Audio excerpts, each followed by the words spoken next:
Создавање на вкупно 7 скијачки центри како Попова шапка, каде ќе може да скијаат 100.000 луѓе.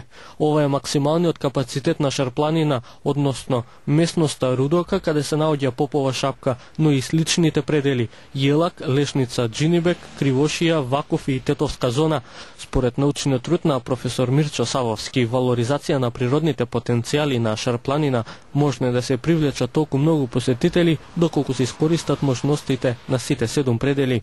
Сигурен сум дека ако се тоа валоризира како треба, ние ќе имаме посета со толкава број на скијачи, со тоа што ќе треба веројатно да се направат и многу други пристапни патишта, аеродроми и ред други работи.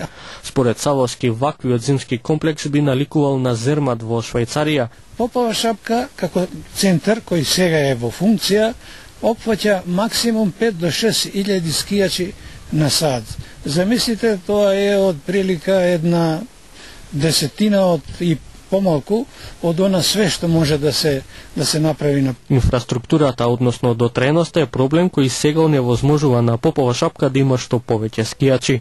Поради оштетеност од 2001 година на Попова шапка не може да се дојде со гондолска жичарница. Според експертите, развојот на Попова шапка и на областа во голема мера ќе зависи од употребата на овој вид транспорт како најсоодветен за зимски центар.